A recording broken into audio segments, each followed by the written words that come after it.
Hello everybody, Leo Jaws here and Iron Lady Vita.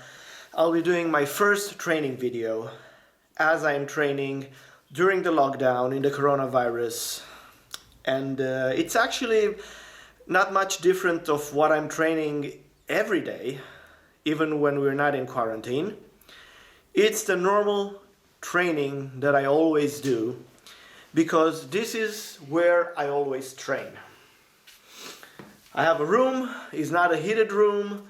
When it's really cold outside, I put on the gas heater and this is where I train. It's pretty much old school training with a lot of free weights. I don't have a lot of machines. And I can pretty much do everything possible for each muscle group. Leave always 1 or 2 reps in the tank. Okay? It's going to help with your recovery and you're going to feel it that you're going to train better and better week by week. This is 80 kilos, by the way.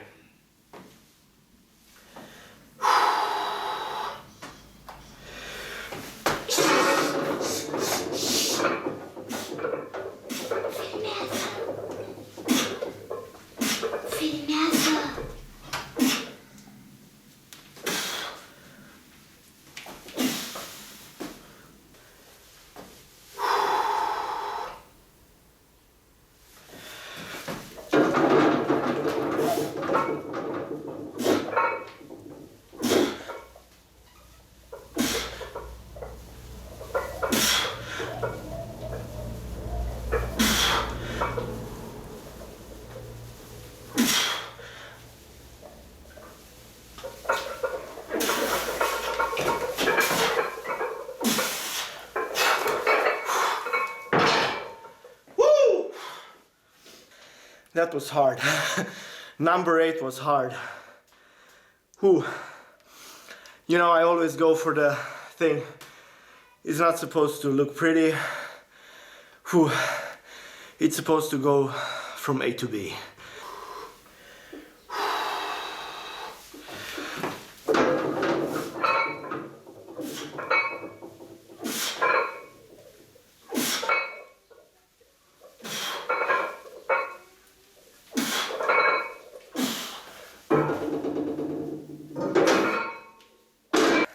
Staying home, it's like you're in a boot camp and all you do is focus on your training. You don't do anything else basically because you're in this damn quarantine. And I tell you guys, if your goal is to put on weight, put on mass, and most of all gain strength, power, this is the best time to do it.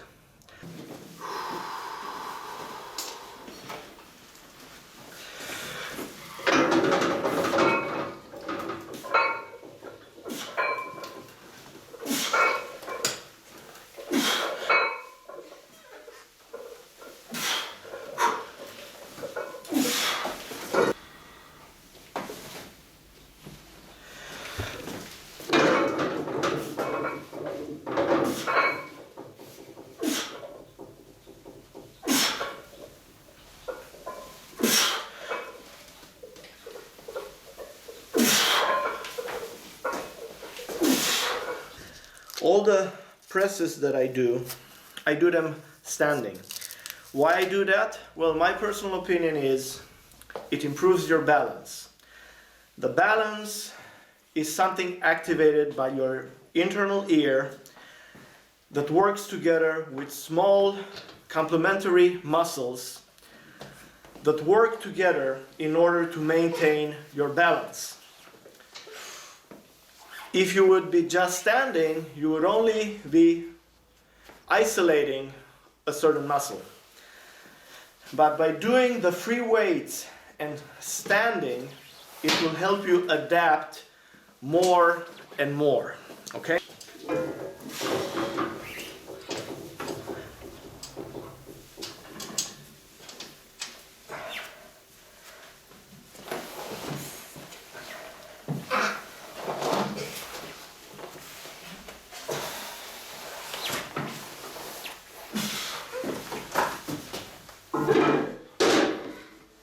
for the warm-up.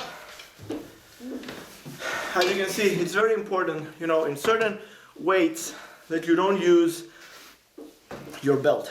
This is just nothing. It's just to maintain the heat, you know, because I'm training and outside it's pretty cold.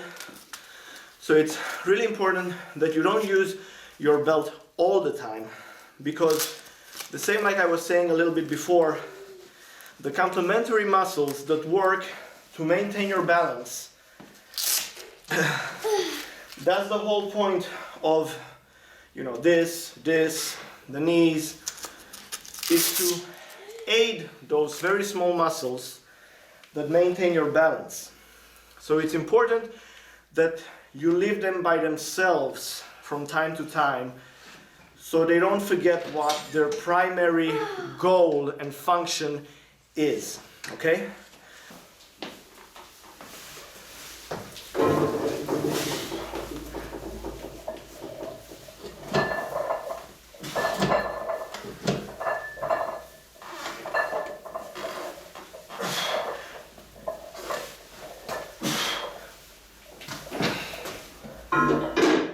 Compound exercise is the exercise in which you are the strongest,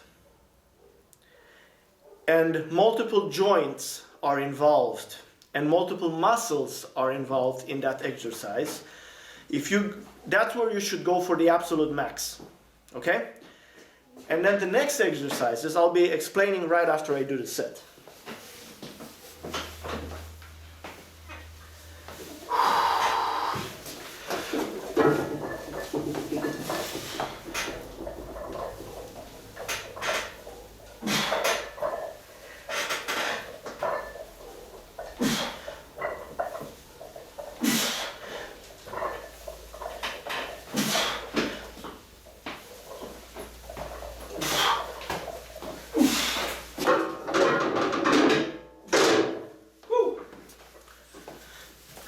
Okay, so then the second exercise, or the third exercise that you do, the main thing is that you shouldn't be aiming for a personal best in the second exercise, because you're already tired and the risk of not succeeding and overtraining is very high. What is actually overtraining? You know, there is so much talk about overtraining. Well, some people say you cannot overtrain if you're not an elite athlete. Totally wrong.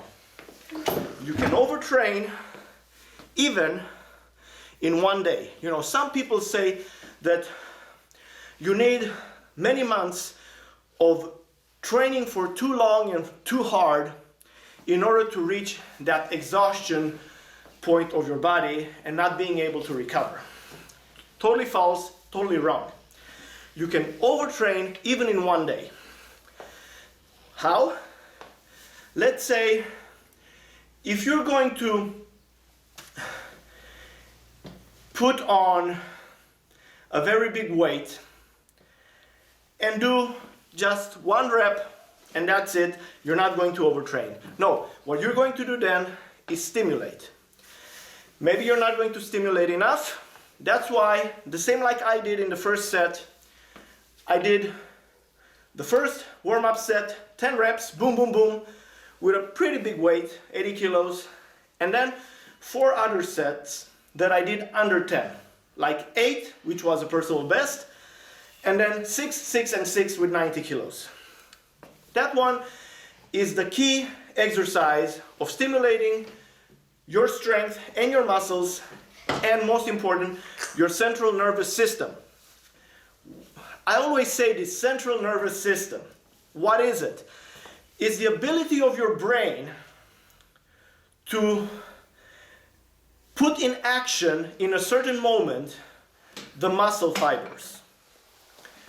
The more you train your central nervous system, the more it will learn to gather for a certain effort, to gather more and more muscle fibers and do the job.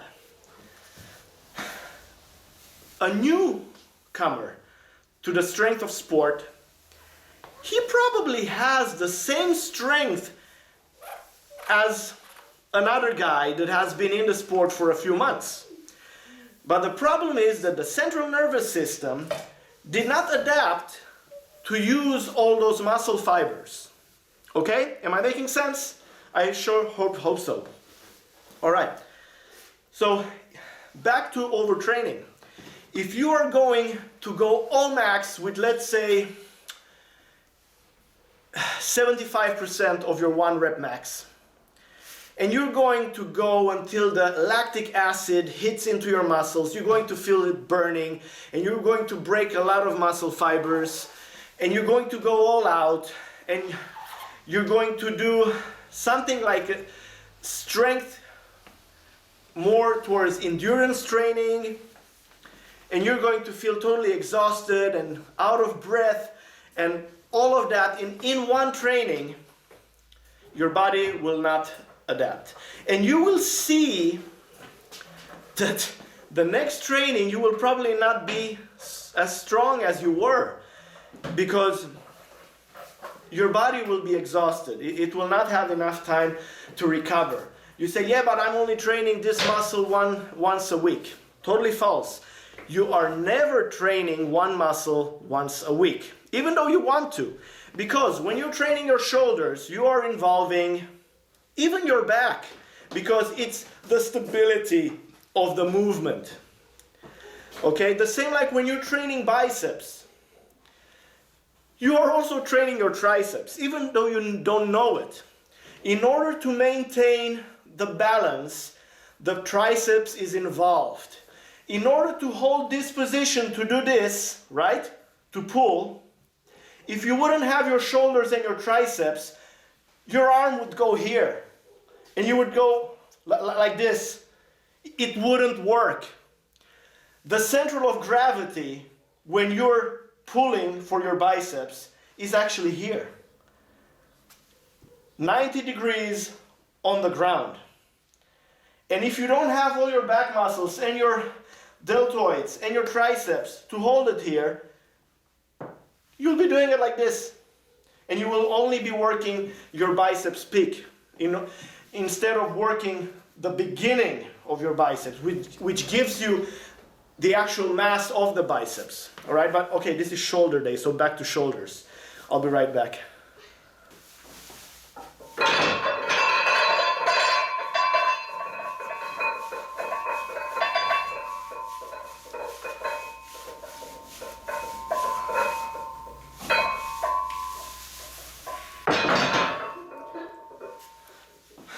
For me, the traps has always been a very important muscle, because it is what I'm working with. When I'm doing the perch act, this is where I hold everything. When I'm doing the trapeze act, this is where I'm holding everything in my teeth. Okay, so very important muscle for me, at least. And it's actually a very big muscle group, because it starts here and it goes all the way down next to your spine. That is also the traps, it's not your back. Okay? So now we're coming back to the thing about what you're training in a certain moment of time. For example, when you're doing these, you're also training your lower back, because you're doing actually a deadlift. Okay? You're training your grip. So you're training a lot of things. So that's why when you're doing shoulders, especially when you're doing it the way I do, standing military press, you are involving a lot of your upper chest. Okay? So when you're doing legs, you will be training your lower back, and you will be training your traps when you're doing squats, because you're holding everything here. Okay? So who says that training once a week a certain muscle is not enough is totally wrong, because you're actually training 2 or 3 times. I mean, look at your shoulders and your traps. You will be using them again. Your traps you will be using when you will be doing your back workout, deadlifts. Okay, so that's 2 already. You will be using them again when you will be training your legs, squats. So it's 3 times.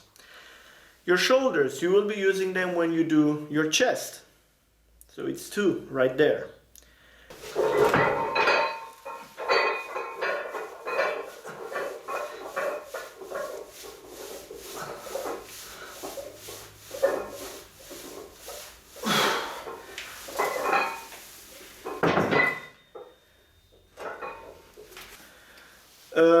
Don't try to go for your max all the time.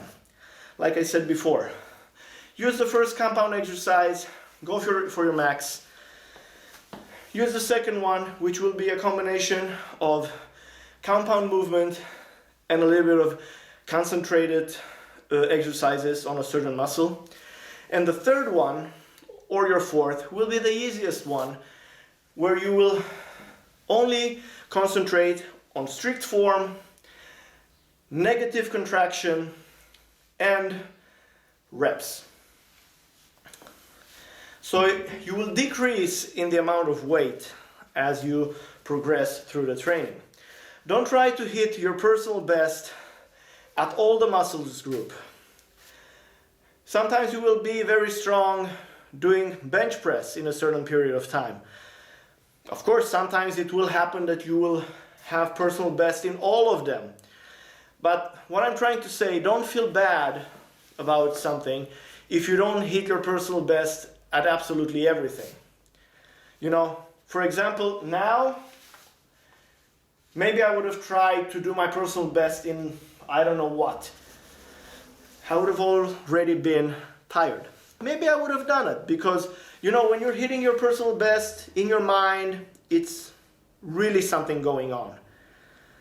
And you have that stimulant to go better and better. But sometimes it happens that you're not, because you gave all your energy in the previous set and it just won't work. So don't feel bad about it. It's important to hit your personal best. Sometimes, for example, when you're feeling tired and down, don't try to hit your personal best at something very hard. Just pick an exercise that you have never done and hit your personal best with that. It's going to be a lot easier because you've never done it before, right? But it's going to work on your mind so much because you will know you've succeeded something and you've been better than the day you were before.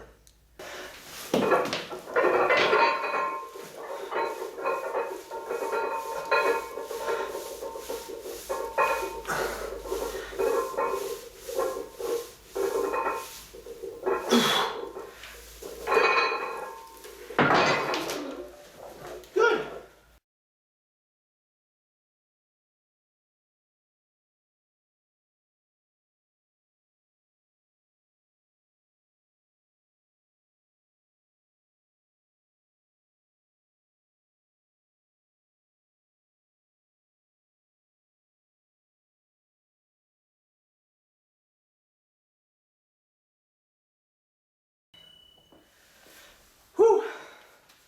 As you can see, I did it without a break. I had 34 kilos there. I did without stopping, using the time I was doing with one arm to rest with the other side, and when I was doing the other side I was resting the other part, and so on until I did basically 3 sets on each side. That's a little bit of an endurance exercise. It gets your heart pumping because the one muscle that gets involved in both sides is the heart. Okay, so never forget that. You know, sometimes you say, yeah, but I'm doing one exercise and then when I'm doing the other arm I'm not as strong. Well, you're not as strong not because of the arm, you're not as strong because of your little engine here that works all the time. And considering that it's working all the time, it's very important that you try to give that part of your body also a rest. That's why it's very important sometimes to not go all out and have something left in the tank, you know, because once you reach that maximum pressure in your body, because they always say you should use the proper breathing when you're training. Yes, when you are somebody who does it as a recreational thing, yes, put a good way that you're comfortable with and use proper breathing. But when you're going for a max, if you don't hold that pressure in, you're not going to be able to reach your max. And that is also a breathing technique when you're doing really heavy weights. That's why you're using your belt. You know, a lot of people say, oh, I'm using my belt for my back.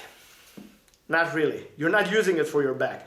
You're actually using it to be able to push with your stomach, with your belly, with your abs, into the belt, into a wall basically, in order to create that tightness and then create the inner pressure that will help you do the rep.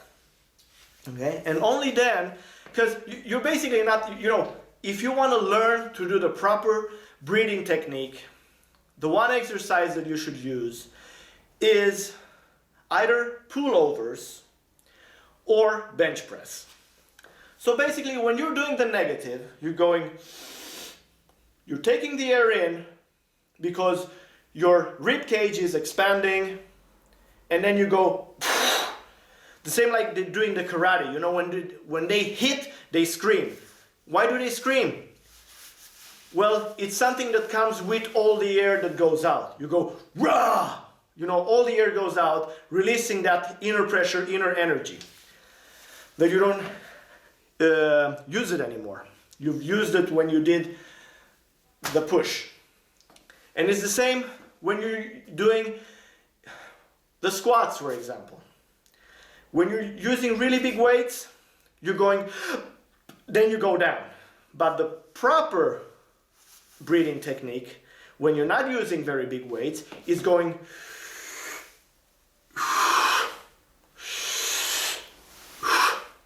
get it? It's a really tricky one because you're going, okay, with the gravity breathing in. Okay, so you're going, but if you're going to use a big weight, you're going to take the air out when you're already up. Okay, so it all depends on how many reps you're doing. It's no point if you're using like 70% of your 1 rep max to breathe in and hold all the air and hold it for 5 reps or whatever. You know, use proper breathing technique. It will lower your blood pressure, of course, so it's going to be a lot better, healthier. And then again, who said that top athletes do something healthy? No way, you know. But it is what it is. You know, when you want to reach the maximum in something, you will put your body through a certain stress. Okay, be right back.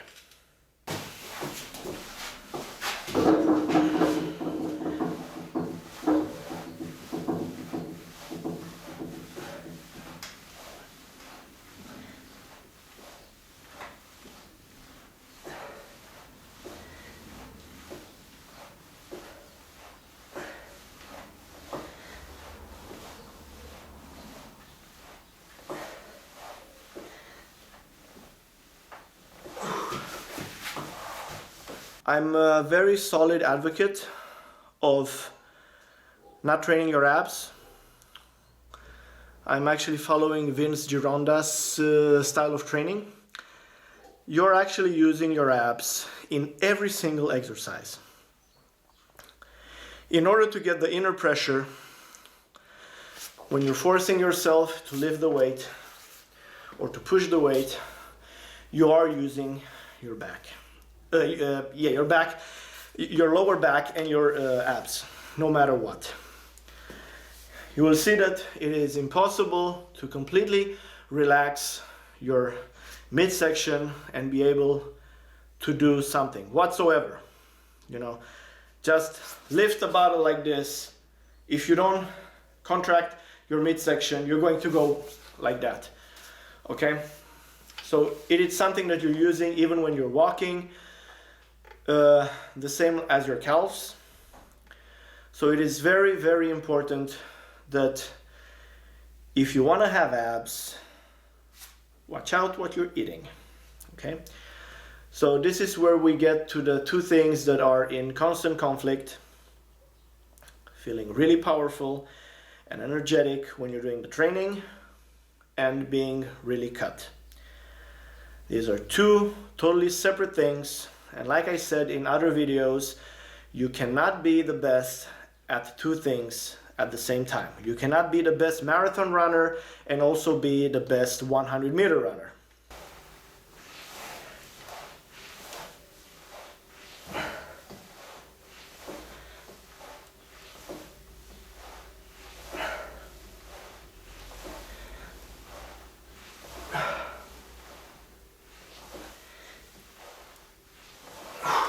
Approach your abs in the same way as you approach all your other muscles.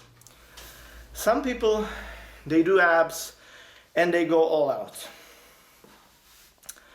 That's endurance training. It depends what you want.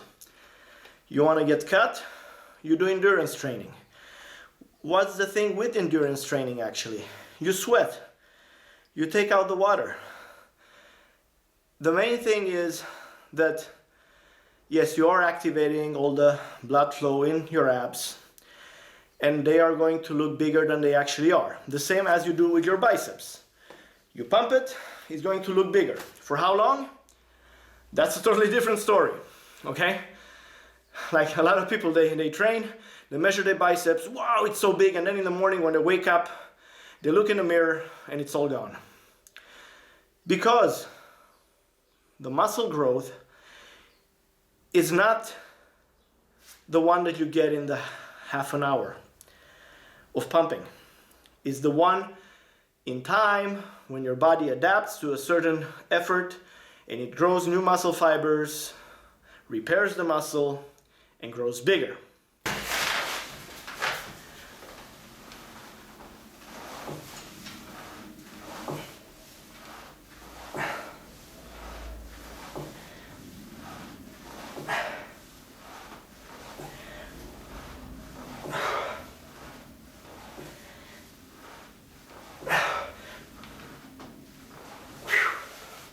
The main thing is how you eat. You need to create the calorie deficiency in order for your body to start eating from its resources, which is fat. And that's where all the science comes in. You need to direct your body to use the fat and not cannibalize itself by using the protein in the muscle. So that's why basically you need to use in your diet a lot of proteins when you're in calorie deficiency, because your body will tend to eat from both sides. It doesn't know, it just wants to survive, right? So create the calorie deficiency, but not too much, because your body will go into a shock and it will go in total lockdown, being scared of what the hell is happening, you know. So it will slow down all your metabolism, and